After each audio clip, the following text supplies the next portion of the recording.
Marami tayong panalangin. Pati sa lahat, isang panalangin ang nangibabaw sa puso ko na binanggit mismo ni Brother Branham sa message na A Blushing Prophet. At sinabi niya dyan, help me. Kung meron daw siyang prayer na personal, yun daw yung help me. Tulungan mo ako. No? Yun din kasi ang prayer ng blushing prophet na ito. Isang namumulang propeta. Pag tayo makaupo, basahin natin kung saan ito binasa ni Brother Branham. No? Ezra chapter 9, verses 3 to 6. At napabalitaan ko ang bagay na ito. May nabalitaan siya. Masamang balita. Wala.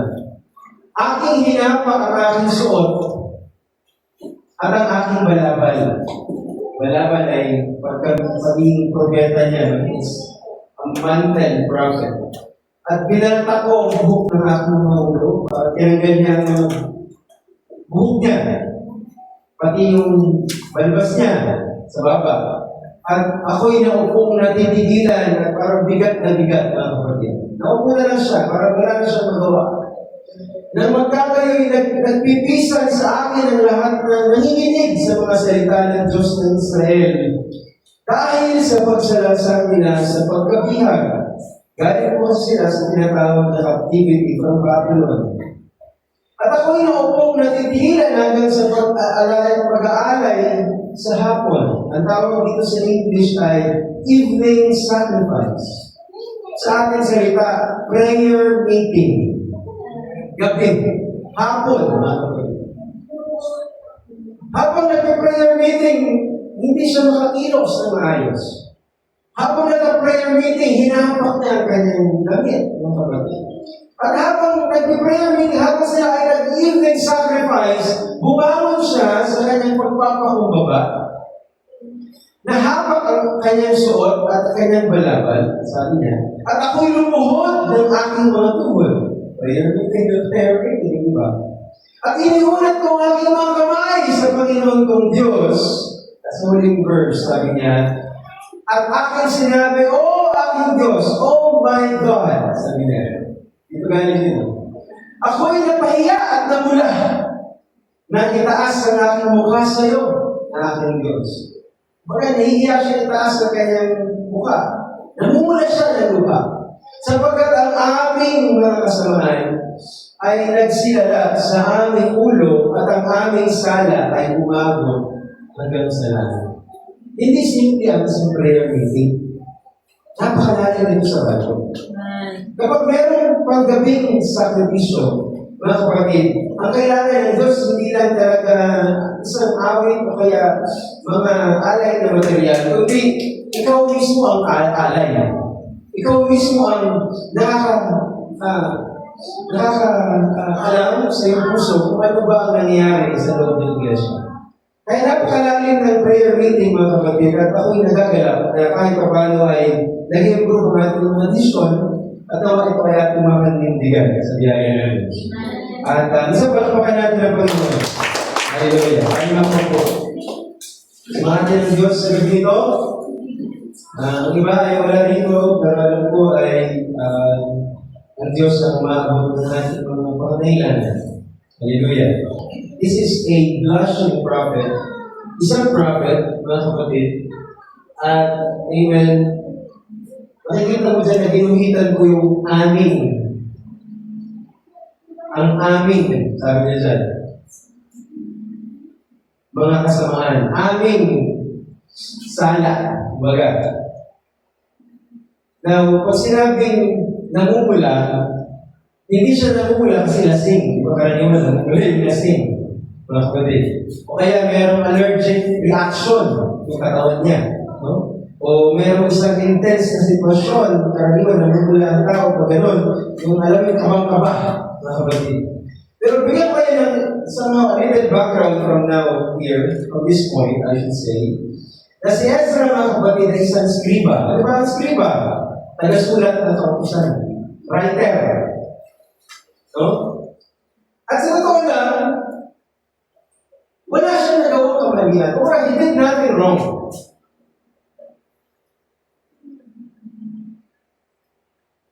Walang naka-record na may ginawa siyang anomalya o pagsalansang. Pero ang panalangin niya, para bagang siya ang gumawa ng kasalanan. O kaya para bagang siya ay kasamang gumawa ng kasalanan. Kasi sapagkat ang aming mga kasamaan. No? Hindi sinabing, help them, Lord. Hindi sinasabing, Lord, hindi ako guilty, sila ang guilty. So tulungan mo sila, Lord. Ang sinasabi niya, look at us, Lord, and help me, Lord. Kasi pag sinabi mga kapatid na a blushing prophet, ang ibig sabihin niya, an embarrassed prophet. Napahiya sa harap ng banal na Diyos. Si Ezra. Si Ezra, ang blushing prophet. Kaya siya namumula kasi napahiya siya sa harap ng banal na Diyos dahil sa mga gawin at kamunduhan ng mga tinatawag na elect. Inirang na nagdulot ng disgrace sa harapan ng Diyos o sa pangalan ng Diyos. So he is very embarrassed. Kaya sabi niya, napahiya.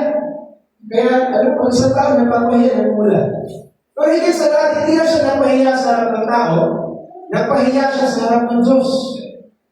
Kasi siya ay gagamitin ng Diyos for restoration. Inaasahan ng Diyos ang kanyang pagkilos, mga kapatid, at na-set yung puso niya para ayusin ang mga bagay-bagay, pero hindi nadismaya. May pagkadismaya si Ezra. Kaya gano'n na naman din na sabihin mo, pag sinabing blushing prophet, it is a broken-hearted prophet. Naranasan mo na maging broken-hearted? No? Masakit. Brokenness. Nangaral before, brokenness attracts the Lord. Malapit ang Diyos sa mga taong bagbag ang puso, kaya basag ang puso. Hindi siya totally galit sa iglesia, kundi nasaktan yung puso niya sa kalalagayan ng iglesia.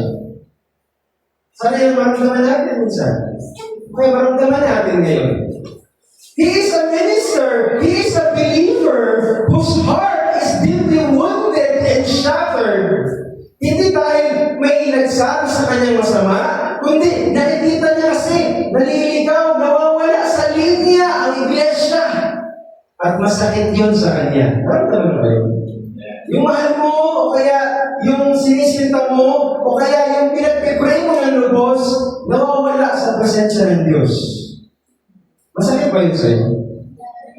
Tanong ko sa'yo, kung mahal mo ang isang tao, gusto mo na sa Panginoon siya, di ba? Amen. Kung ano ba mong iniibig ang isang tao, ayaw mong nawawala siya sa biyaya, ayaw mong wala siya sa biyaya ng Diyos katulad mo. Na nasa biyaya ka ng Diyos, gusto mo maramdaman niya rin kung gaano masarap na nasa presensya ng Diyos. He is broken-hearted kasi ang mga ito na hiniran ng Diyos wala sa salita ng Diyos. So he is broken-hearted. And I hope you see, mga kapatid, na it's pointing into something. And pag sinabing a blushing prophet, it means a heavily burdened prophet. Mabigat ang dalahin. Dito ako humanga kay Ezra. May tinatawag kasi noon sa theology na inclusion. Yung inclusion, mga kapatid, bubuhatin mo ang kasalanan ng iba. No? You will take the blame. Imbes na sisisihin siya, kikilalanin mo yung kasalanan niya, kasalanan mo rin. Imbes na sasabihin mo, siya ay nagkasala, sasabihin mo, kami ay nagkasala. Kaya sinabi niya kanina sa harapan ng Diyos sa verse 6, ang aming mga kasalanan. Hindi niya sinabi, ang kanilang kasalanan. Hindi sinabi yun. Ginamit niya yung we. Hindi niya ginamit they. Amin. Kami ang nagkasala. No? Kaya makikita mo, wala dapat siyang dala, pero meron siyang dala at mabigat ang kanyang dala. Kasi parang siya ang gumawa, hindi naman siya ang gumawa. Now, this is the prayer meeting. This is the evening sacrifice that he's doing. I tell you, mga kapatid, this is the meaning of prayer meeting. Hindi ka narito para ipag-pray lang ang iba. Kundi, para pag-ariin mo. Damhin mo. Akuin mo. Sa puso mo. Kasi sabi ng prophet, makakapanalangin ka lang ng tuwid at tama kapag naramdaman mo rin kung anong nararamdaman niya. Kapag inari mo rin, mga kapatid, hindi lang niya nakita yung kasalanan, kundi he prayed about it and he claimed it na para kasalanan ko rin ko, Lord. Kaya sabi niya kanina, ang aming kasalanan ay umabot sa aming ulo. Ito'y umabot sa langit. No? Ang aming kasamaan ay nagsilala, sabi niya sa verse 6. Kaya nga, mga kapatid, we're ready because the real prayer meeting is not about you. It's about us. No? The reason why we are gathering, pwede ka mag-pray mag-isa mo doon sa bahay mo, di ba? Umanap ka ng kwarto, tapos pumasok ka doon in secret, manalangin ka in secret. But why the Lord asked us to gather and pray together? There's a reason why. Kasi gusto ng Diyos, ang kabigatan ng isang kabigatan ng lahat. Nandiyan ba kayo, church? Amen? Kung nabibigatan ng isa, kaya nga po nag-imbita tayo ng prayer request dito. Mga kapatid, prayer request ng lahat yun. Prayer request ng isa, pero ibang pray ng lahat yun. Because we are no longer a one-man ministry. We are a many-membered body. Sabi sa amen? Isang katawan tayo dito, isang pamilya tayo dito. No? So, kapag nararamdaman mo ang kabigatan ng kapatid, hallelujah, then you are on the right place and on the right moment, we will pray together.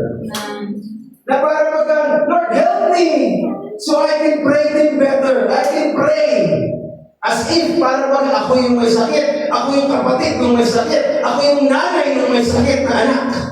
Para anak ko yung may sakit. Mararamdaman mo yung isang ina, mararamdaman mo yung isang ama, mararamdaman mo yung walang trabaho. Kasi alam mo rin yung wala kang trabaho. Makakapag-pray ka ng lubos-lubos. Saan ba kayo? That is a blessing, church. Now, so embarrassed, broken-hearted, heavily burdened. Bigat na bigat. Sana kapatid, maramdaman natin ang isa't isa. Because this is another thing about a blushing prophet. Ashamed. Sabihin mo nga ashamed. Alam mo ba, iba yung napahiya sa nahihiya. Ulitin ko iba yung napahiya. Napahiya ka. Yung kanina, embarrassed. Pero iba yung nahihiya ka man lumapit. Kasi alam mo makasalanan. Alam mo, ang church, hindi niya sinabi, Lord, makasalanan siya. Sabi mo ka, Lord, makasalanan kami, Lord, hindi namin may angat ang aming mga ulo. Diba? Luke chapter 18 yan, diba? Diba si Lord, meron siyang isang para bagang kwento o parabola yun, na meron pariseo at may maniningil ng buwis. Nandiyan ba kayo? Pumunta sa templo para mag-prayer meeting sila dalawa. Mag-prayer, confession. Pharisee and publican. Ano prayer ng Pharisee? Sabi niya, O Diyos, nagpapasalamat ako sa iyo sapagkat hindi ako katulad ng ibang tao, magnanakaw, mandaraya, mga ngalunya. Di ba? Sabi niya. Lalo, hindi ako katulad nung maningil ng buwis na ito, sabi niya. Makalawa akong nag-aayuno sa isang linggo, twice ako nagpa-fasting. At kada linggo, kada church, meron akong ikapo sa aking mga kinikita. Hinahirap niya sa Panginoon sa kanyang evening sacrifice. Samantala, mayroong isang maniningil ng buwis, sabi ni Jesus, nakatayo sa malayo. Hindi daw niya kapantay yung pariseo. Kung nandito yung pariseo, nandun sa tulong kay Brother Johnson yung publikano. Bakit siya nandun? nahihiya. Ang tawag doon, holy shame. Holy shame. Sabi mo, holy shame. Isang maka-Diyos na hiya sa harapan ng Diyos, mga kapatid. Na sabi doon, malayo na siya, hindi pa siya makatingala sa langit, at hindi niya, mga kapatid, maitingala yung ulo niya, dinadagukan pa niya yung dibdib niya. At ang sabi ng Panginoon doon sa publikano, sinasabi ng publikano sa sarili niya, Diyos ko, mahabag po kayo sa akin. Isang makasalanan. Ang sabi ni Jesus, umuwing walang sala sa Diyos yung nandun sa dulo. No? Pero itong nasa harap, hindi, sabi ni Jesus. Sapagkat sabi niya doon niya, binitawan yung isang kataga na ang sino mang nagmamataas, ibinababa. Ang sino mang nagpapakubaba, ay itataas. Praise the Lord. So, nung sinubsob ni Ezra yung kanyang mukha sa harapan ng Diyos, yun din yung mismong panalangin niya, katulad ng publikano, hindi niya maharap ang Diyos.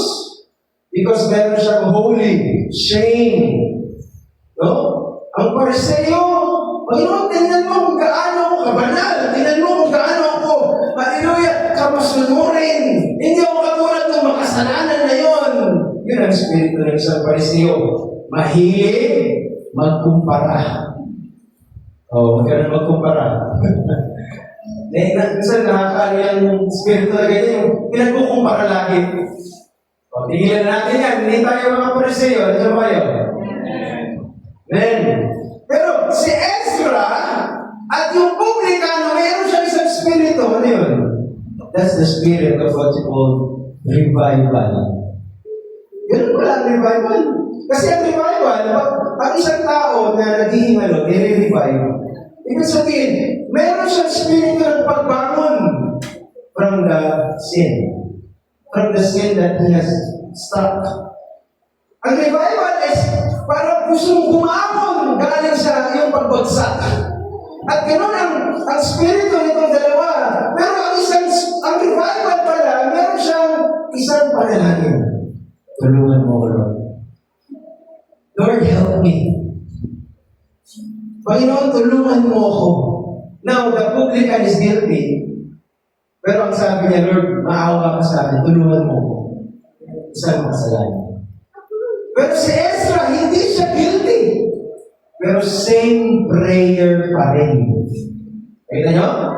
Yung pa rin yung panalangin. Ibig sabihin na wala kang ginagawang mali. Wala ka nang pakialam sa mga gumagawa ng mali sa church. It doesn't mean you did nothing wrong. You do not care to those who are still struggling. Yung pala yun. Kung alam mo, kapatid mo nag-struggle, kapatid, tulungan mo siya sa panalangin. As if ikaw yung nag-struggle kasi nag-start ka. Wala, kasi ito lang, mayroon sabihin dito wala nag-struggle eh. Hello? Wala, mahirap pumunta ka dito na para magang I'm so okay. Kasi Ezra prayed as if he did it. Diyan ba kayo? Parang siya yung nagkasala, parang siya yung nagkulang, parang siya yung hindi gumawa ng ayon sa kalooban ng Diyos. Pero kung tutusin, wala siyang ginawang masama. Pero ang kanyang panalangin, mga kapatid, hallelujah! Lord, patawarin mo kami. Patawarin mo ako. Tulungan mo ako. No? So yung help me is not really about Him. It's about the entire church. Help me. I'm the church. Help me, Lord. No? He prayed as if he did it. Siya ang naghumingi ng tawad sa ginawa ng isang brother. O kaya siya ang humingi ng tawad doon sa ginawa ng asawa niya. Yung asawa niya ang may kasalanan, pero sabihin niya, Lord, patawarin mo ang asawa ko. Hindi ganun. Lord, patawarin mo kami kasi kulang-kulang kami ngayong gabi. Ngayon ko naiintindihan ang mga pastor. Bakit ganun na lang ang panalangin pag kulang-kulang at bungi-bungi pag prayer meeting? Hindi ito, Lord, patawarin mo sila, wala sila dito. Hindi, ang prayer ng mga talagang bukas ang pananampalataya, bukas puso, Lord, patawarin mo kami kasi bilang isang katawan, hindi namin magampanan ang isang buhay na pagsamba at buong pagsamba. Nakuha niyo po ba ang mensahe ng Lord? Patawarin mo kami, Lord. Hindi lang sabihin mo, patawarin mo siya. Lord, patawarin mo kami. Tulungan mo kami. Tulungan mo ako. Hallelujah. Nandiyan ba kayo? Now, let us put this on a timeline siguro. Para makita niyo bakit siya ganito. Ang Israel, mga kapatid, sila ay galing sa pagkabihan. In the days of Daniel, nabihan sila. Na kailangan, okay, fast forward, natalo ang Babylon, natalo ang hari ni Nebuchadnezzar ng Medo-Persia. Inalaw ni Haring Cyprus na makalaya sila. Pero nung binihan sila ng Babylon, kasabay yun, winasak ang Jerusalem. Winasak ang templo ni Solomon. Kaya nung bumabalik sila, si Ezra ay second batch. Ang first batch ay sila Zerubbabel. No? Totoo, hindi sila sabay-sabay nakalaya. After 7 years. As far as I remember, sila Zerubbabel, pag sila na ang umayos ng templo ni Solomon. Kaya nang dumating si Ezra, ang sense ng pagdating ni Ezra ganito, may templo. Ang problema kasi sa panahon ni Zerubbabel, may templo, pero walang worship. Hindi ko. May templo, pero walang worship. Anong silbi ng simbahan na walang buhay na pagsamba? Tama? Anong silbi ng simbahan ng Unionist Church kung hindi naman talaga nagiging samba ang lugar na ito? Ang pinaka-point ng pag-stay natin dito ay sambahin ang Diyos. Kaya merong simbahan. Sambahan nga ang tawag dito eh. Dumating si Ezra, mga kapatid, praise God, sapagkat siya ang pinangako ng Diyos na magbabalik, mag-restore ng buhay na pagsamba ng kanyang bayan. Kapatid, tinawag tayo ng Diyos para i-restore ang worship sa lugar na to. Hindi ka tinawag para maging miyembro lang. Tinawag ka para magkaroon ng buhay na pagsamba sa lugar na to. Sapagkat buhay ang Diyos. Buhay ang Diyos. At kailangan niya ng buhay na manamba. At tayo po yun. Okay po ba? So, nung dumating si Ezra, amen, hinanda niya ang puso niya. Kasi alam niya ang ministry niya. Sana tulungan ka ng Diyos na mabuksan kung anong ministry mo. Kasi ang sabi ng Panginoon, ang sabi ng Ezra 7 verse 10, tandaan mo yan, that is Revelation chapter 10 verse 7. Ezra chapter 7 verse 10.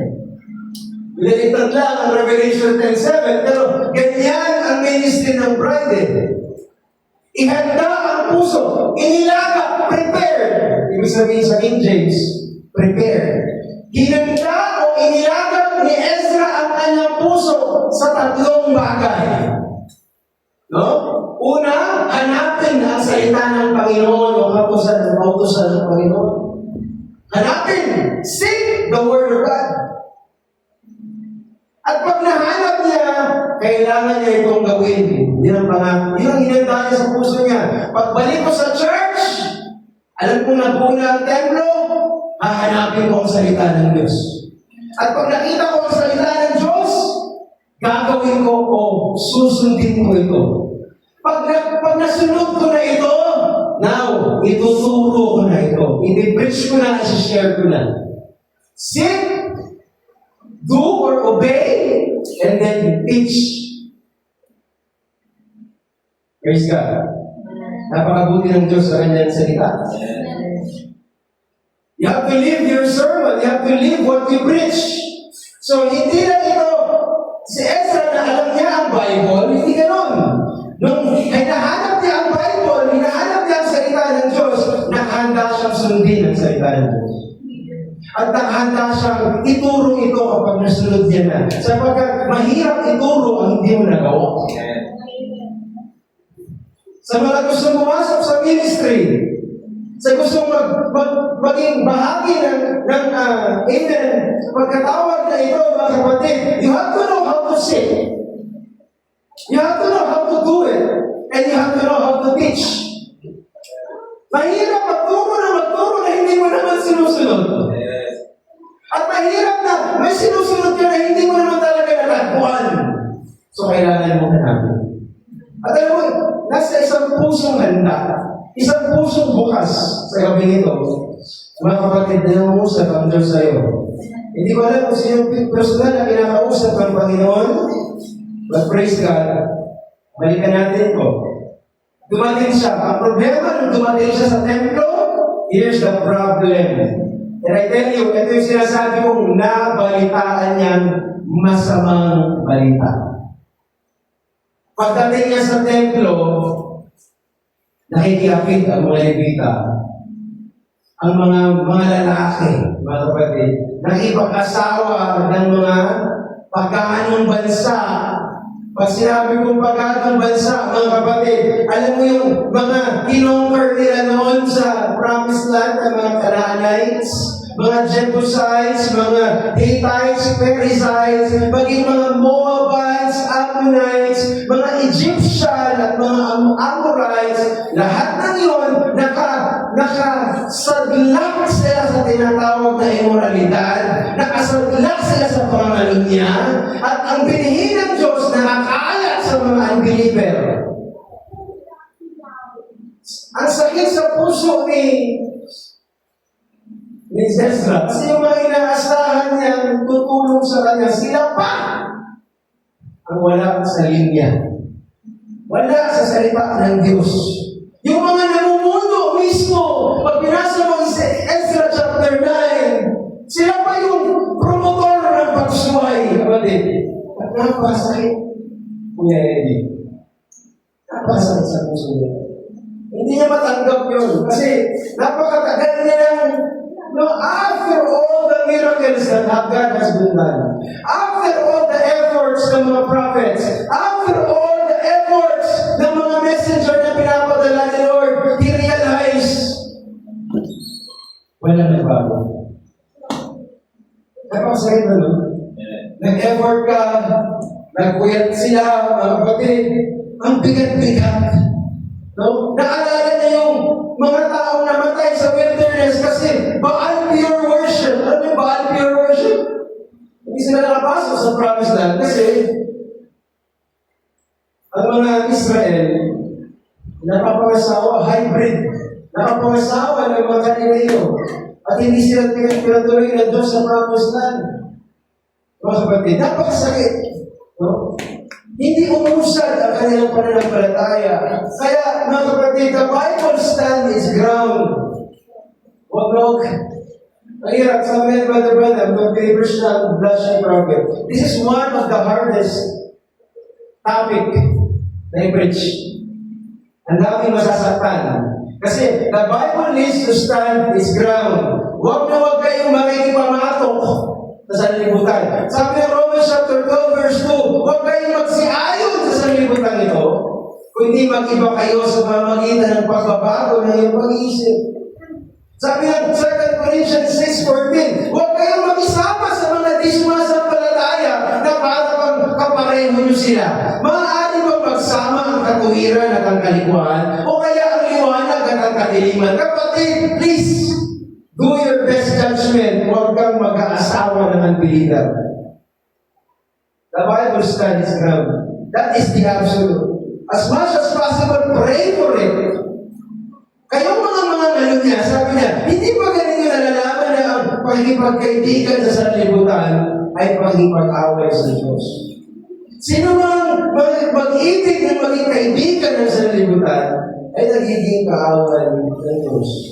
Now, the Bible is just in plain view, mga kapatid. It is not from Old Testament. All I've read the Bible verses, New Testament, and many verses to come. Pero, ayaw natin maging kaaway ng Diyos. Hanggang maaari panalangin mo yan kasi buhay mo yan sa harapan ng Diyos. We have to really pray for it. are one body. Ayoko mong mga kapatid na hindi ko nagawa ang bahagi ko, but just a reminder for us, at asikasuhin niyo ang dapat yung asikasuhin pagdating sa bagay nito. Because when Ezra saw it, hallelujah, Brother Branham said, if you are not, sabi niya, if you are friends with the world, sabi niya, you are out of the will of God. And ayaw natin yan. Matagal na natin, hallelujah, nalilingkod sa Panginoon, but by God's grace and by the love of God, ayaw natin matagpuan tayong kulang.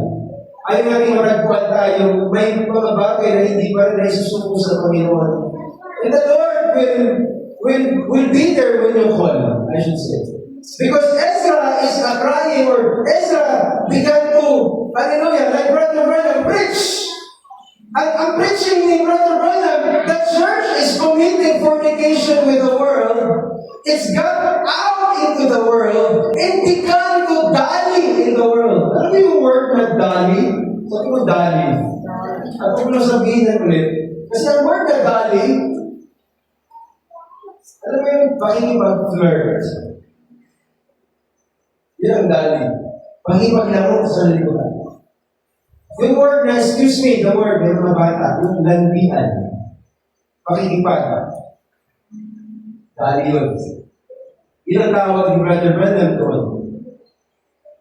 Imbes na lumayo sa kasalanan, ang iglesia lumalapit, nakikipaglaro, nakikipaglagayan loob, at nakikipag-asaya ng panahon sa mga bagay ng mundo, mga kapatid. Kaya tiniran na natin ang mga bagay na sa liputan, hanggang kaya natin. Now this is the reason why we have prayer meeting. We are not judging anyone, but we will pray for each and everyone. Lord, tulungan mo ako, tulungan mo kami. Tigilan mo na yung pag-make-up. Hindi ka anak ni Jezabel, tigilan mo na yan. Hindi ka pagkain ng aso. No? Tingnan mo sabi ni Brother Branham, what a disgrace we brought to this place. Yan ang preaching ni Ezra. The morals of our people.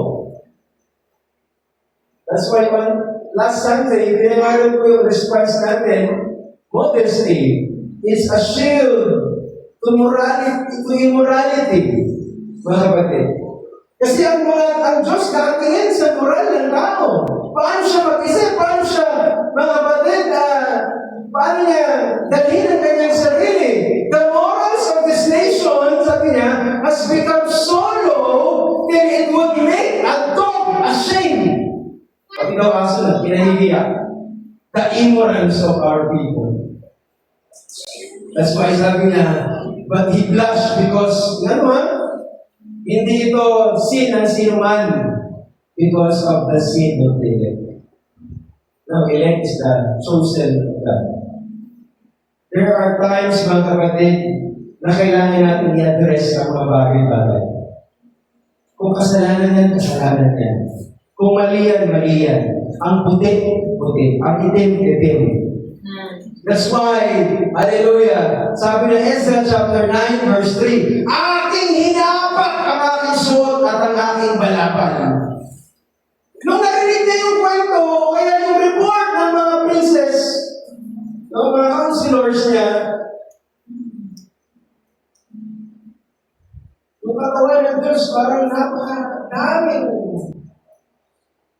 problema. Na hindi niya alam kung ano muna niyang gagawin, ang muna yung ginawa, hinapak niya ang suot niya at ang kanyang balapan. Pastor, ano ba ang ibig sabihin ng paghapak ng damit sa Bible? Anyone? Ano ba?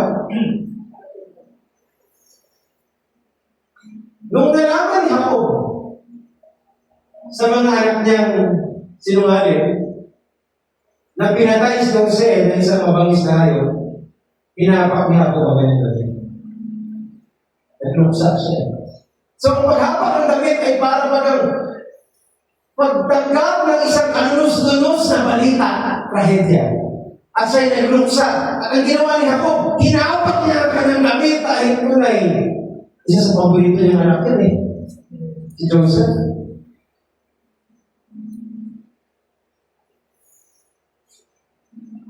Nung dumating ang isang warrior of Israel, at sugat-sugat pa siya doon, binalita niya kay David, David!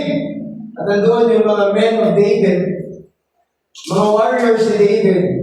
Sabi ng messenger niya, Brad, patay na si Saul, si Hari Saul. Pati ang anak niya, si Jonathan.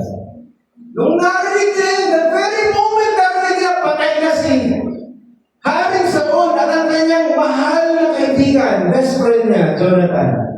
Hinapak nila lahat ng kanilang damit. So that is an expression of grief. Mourning. Mga kapatid. Ano ba kayo? So makikita mo ang detalye na parang yun ba ang ginawa ni Ezra? I just want to let you know, once a person, break or rent his garment, he's not happy. He's so disappointed, he's so sad. There's one more na pwede kong masabing masyadong mas malapit pa dito. No? Si Haring Josiah in the book of 2 Kings. Si Haring Josiah, sinakilala? Mga teacher sa Sunday school, anyone? Alam niyo ba si Haring Josiah? Magandang ipangalan niya sa isang anak. Si Haring Josiah, siya ay hari na gusto niyang i-restore ang templo, parang Elijah. Yung altar. Now, habang i-restore niya yung altar, mga kapatid, yung kanyang high priest na si Hilkiah, nakakita ng isang kahon. No? At yung kahon na yung binigay niya kay Hakman, na kanang kamay ni Haring Josiah. At sa loob ng kahon, may nakita silang Book of the Law. At nung dinala ito kay Hakman, ang sabi ni Haring Josiah, kung yan ay aklat ng kautusan ng Diyos, basahin mo. At nung binasa ito ng kanyang tagabasa ng kanyang kanang kamay, nabasa niya ang alituntunin ng Diyos, at kalaunan, ang binabasa na ay mga babala ng Diyos, at kalaunan, ang binabasa na ay kahatulan ng Diyos. Ibig sabihin, mga kapatid, na pinakita ng messenger na nagbabasa kung gaano kalayo na ang pagtalikod ng kanyang kaharian. Nung narinig niya yun, hinaapak niya ang kanyang damit. Kasi na-realize na kahit i-restore pa, kulang pa rin itong effort natin. Akala mo ba tama na yung effort mo? Maaaring sa sobrang dami ng ating pagkukulang, kulang pa rin yan. Kasi nag-effort si Haring Josiah. Pero na-realize niya lahat ng effort. Mga bumili siya ng mga, hallelujah, bagong basahan, mga bagong, bago lahat. Pero nung marinig niya yung kasalanan nila, yung kahatulan nila, Lord, kulang pa pala to. Hinaapak niya ang kanyang damit. Lord, hindi ko alam, hindi ko pwedeng patayin ang sarili ko. Kasi, napagpapit sa kautusan mo yun eh.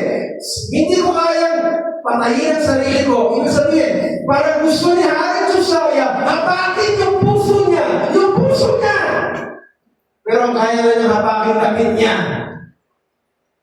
At sabi na nga ng 2 Kings, hallelujah, paghapak niya, subsub siya sa lupa, nanalangin sa Panginoon, at kung nanalangin siya sa Panginoon, tumayo siya, tinawag niya ang isang prophet, at pinakot niya sa Panginoon ng mga bagay-bagay ang kanyang saloobin. Hallelujah! At bumalik yung prophet, at sabi ng prophet, sapagkat ang iyong puso ay malambot, ikaw ay nagpakumbaba sa harap ng Panginoon. Ang sabi ng Panginoon, nakita niya, pinunit mo ang iyong mga damit, at umiyak ka sa harap niya. Sabi ng Panginoon, nakikinig siya sa iyo noon. Ito yun, nakikinig siya sa iyo noon, sabi ng Panginoon. At naalala yun ni Ezra, kasi nauna si Haring Josiah bago si Ezra. Ganun ang ginawa ni Ezra. Ezra was broken. Ezra was ashamed. Ezra is burdened. That's why he kneeled in prayer. Akala natin kasi ang prayer meeting, basta makalood ka lang. Dapat, it's just not the point of this prayer meeting. When you come in the prayer meeting, think about all the burdens that we have. Think about what they have done. He fell on his knees. He prayed.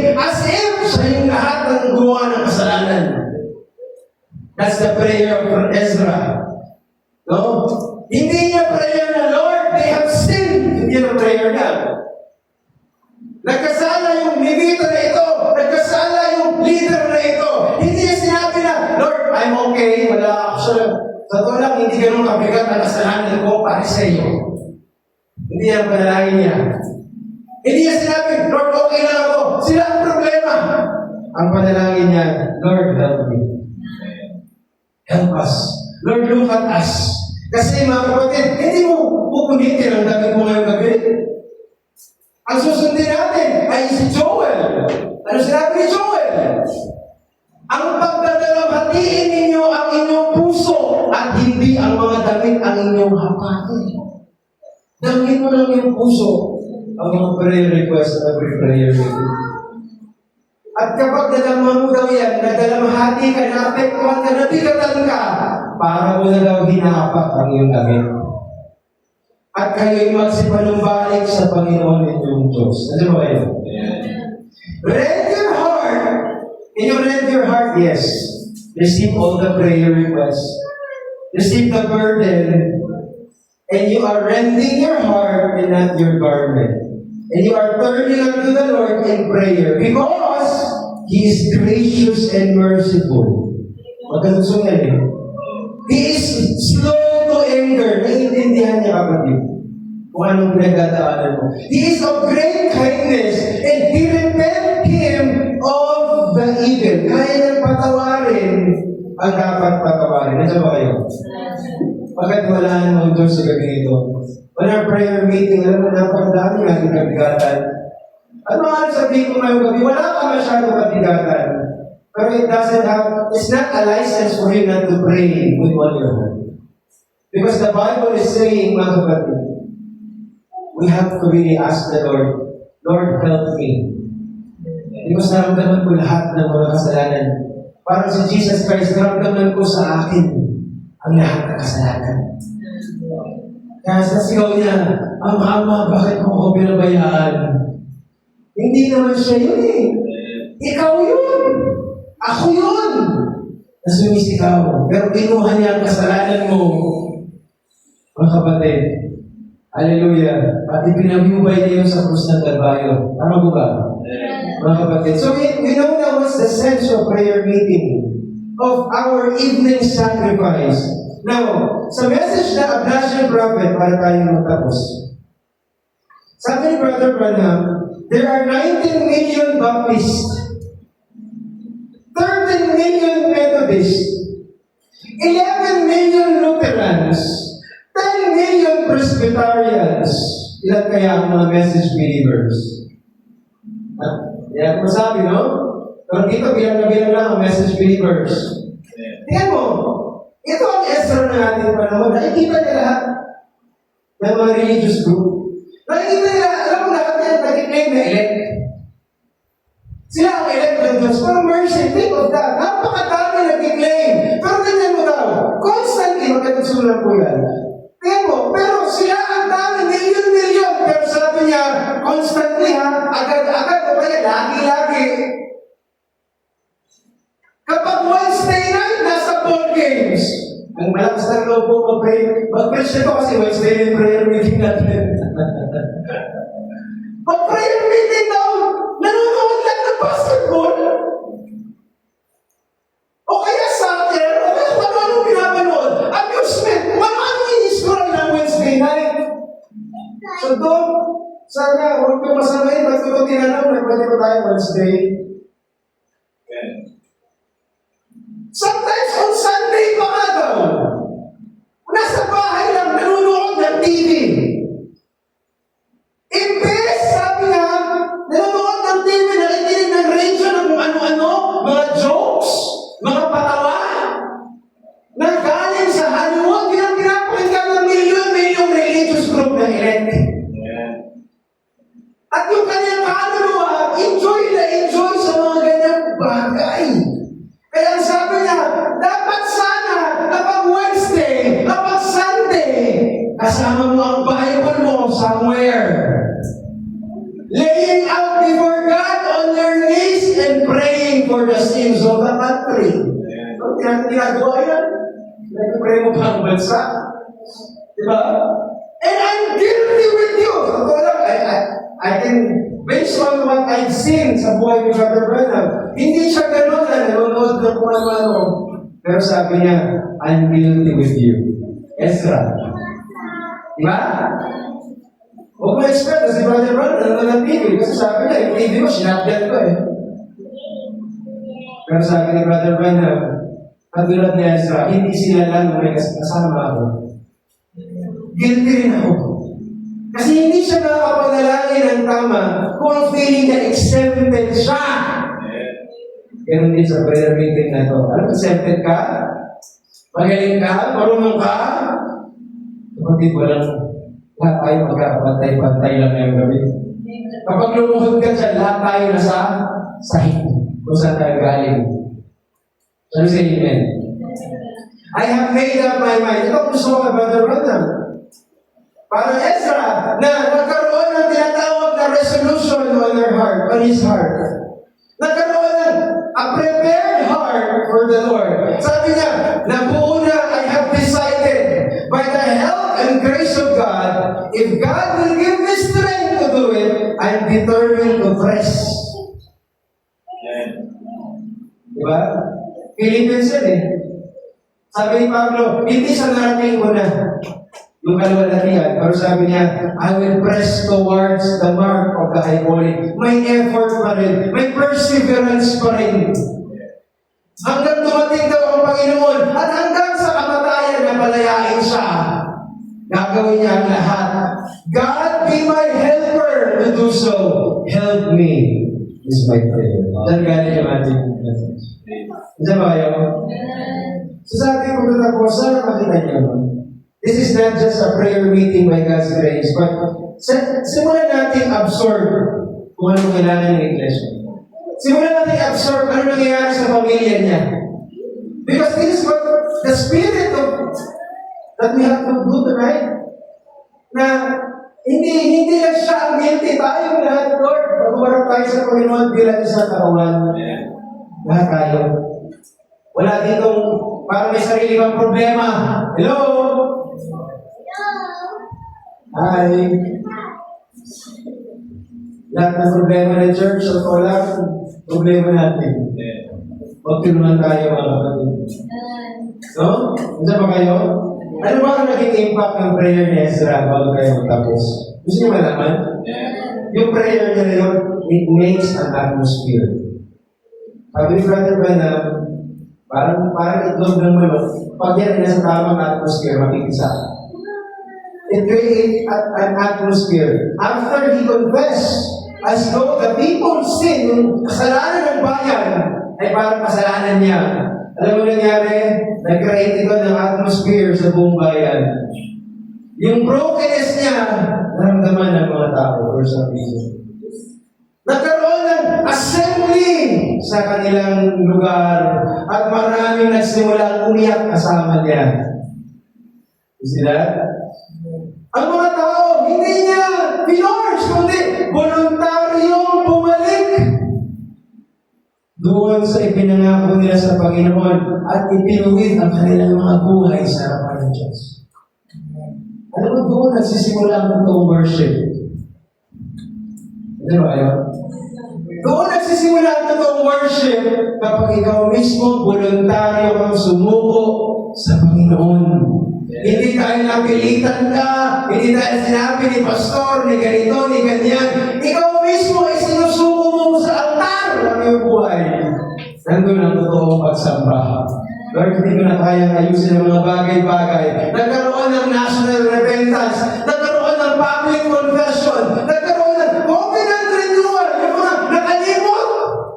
Inalala nila yung pangako nila sa Panginoon. Nagkaroon ng paglilinis ng kanyang kaluluwa at puso. Nagkaroon ng renewed commitment. Lord, naalala mo yung pinangako ko sa iyo, yung iniwan ko noon, ipagpapatuloy ko na ngayon. Woo! Because of an atmosphere of a prayer. So, in the days of Ezra, sabi ni Brother Branham, tapusin ko lang. When Ezra began to weep, and to call out and reduce the sin, You know what happened? Sabi ni Brother Ronald? All the elect that trusted God gathered around Him. Gusto natin yan, di ba? Hindi lang magkaroon ng simbahan, kundi merong mga sama-samang puso at kaluluwa na isinuko ang lahat sa Panginoon at sama-samang sasamba. Yan ang gusto ko sa church na to. It's a many-membered body, hindi ba ito kaya mag-isa? Kailangan ko kayo, kailangan ko ako. Kailangan natin ng isa't isa. Help me is my prayer. Tulungan mo ko, Lord. What we need today, natisulang ko, hindi ko na pinutol, is men and women. Sabi mo nga, mga men. Women! May women ba kayong gabi? Your preachers would preach in your churches and call sin, and rebuke it. The real people of God would gather right around you and stay with you. Sinasabi ni Brother Brandt, pangaral mo lang ang katotohanan. Ipanalangin mo lang ang dapat mong ipanalangin. Ipanalangin mo ang buong pagpapakumbaba. Separate right from wrong. God grant it to us that we'll have the courage to do it. Just think what could happen. Kung lahat tayo handang alisin lahat ng mga kamalian, i-separate. Yung topic natin sa Sunday, gusto nyo, separation. Another response to God's grace. Separation. Ready yourself, I'll preach about it. What is separation? And why it's very important in the sight of God. Separate right from wrong. God, sabi niya, grant it to us. Ano lang, wala no? Yan yung hulyo. That will have the courage. Meron tayong tapang. No? Nagawin ito, mga kapatid. At tingnan mo sabi niya kung anong magagawa nito kapag nagkaroon tayong tapang na,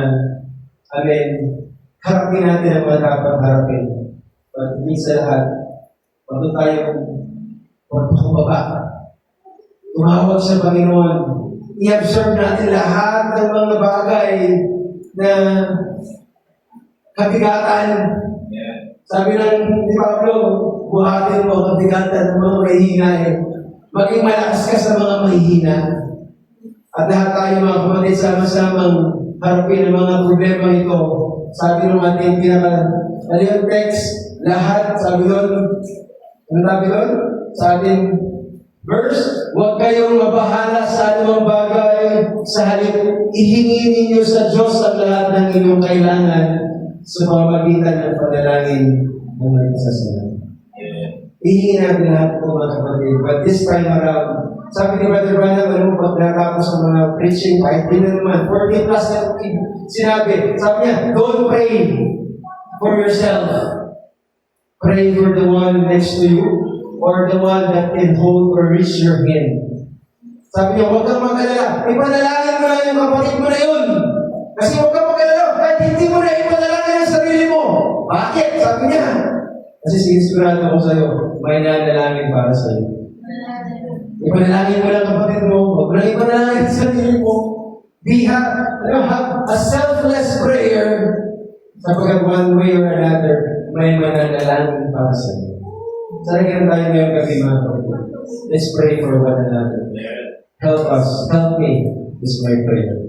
The Lord bless you. Tayo natin tumayo mga kapatid. Kapakaman natin ang Panginoon. Tayo natin po sa Dr. Kulina. Amen. Hallelujah.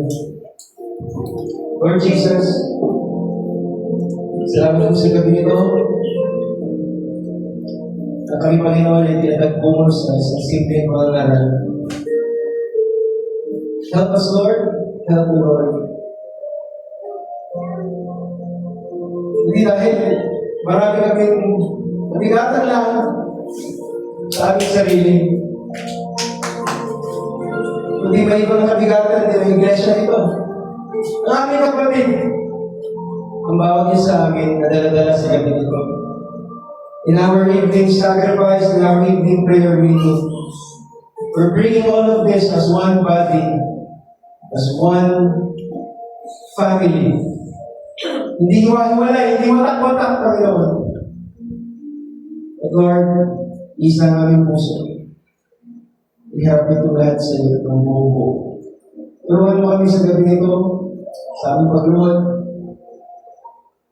Mga kabigatan ng mga nanay. Ako, maramdaman din natin mga tatay.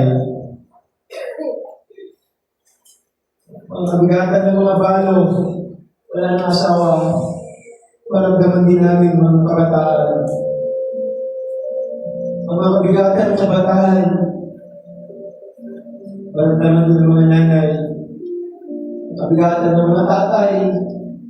Maramdaman din ng mga balo ng mga nanay. Mabawang isa. Kabigatan ng pastor. Maramdaman din sa lahat ng miyembro ng matupa. Kabigatan ng isang dikon. Lord, maramdaman mo rin. Maramdaman ng bawang isa. Ang isang trustee. Song leaders. Anong ministry na rin ito, Panginoon? But we're not scattered ships.